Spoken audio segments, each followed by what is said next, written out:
সারের একটু কেরাইছে যে সার আসলে 1300 বস্তা দিছি সরকারিরা, এখন এটা আমরা 1700 বস্তা কেনা লাগে।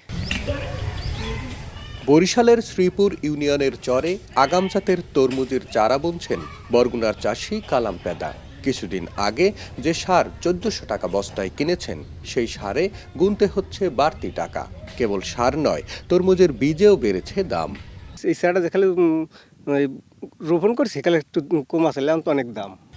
কালাম পেদার মতো 2 শতাধিক কৃষক এই চরে তরমুজের চাষাবাদ করছেন। তাদের অভিযোগ, সার আর বীজের বাড়তি দরের সঙ্গে যোগ হয়েছে স্থানীয় একটি মহলের চাঁদাবাজি। জমি লিজ নেওয়া থেকে শুরু করে ফসল পরিবহন ও মোকামে নিয়ে যাওয়া পর্যন্ত বিভিন্ন পর্যায়ে গুনতে হয় বড় অঙ্কের টাকা। চাঁদা না দিলে জমি থেকে ফসল তুলতে না দেওয়ার মতো অভিযোগও আছে স্থানীয় প্রভাবশালীদের বিরুদ্ধে।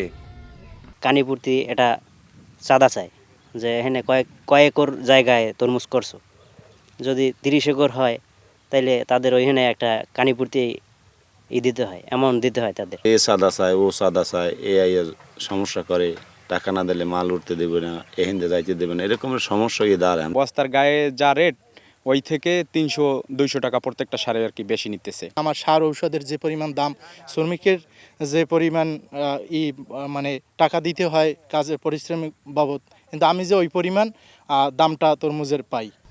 সার ও বীজের বাড়তি দরের বিষয়ে ব্যবস্থা নেয়ার আশ্বাস কৃষি বিভাগের। আর চাঁদাবাজির বিষয়ে লিখিত অভিযোগ পেলে মিলেছে সমাধানের প্রতিশ্রুতি।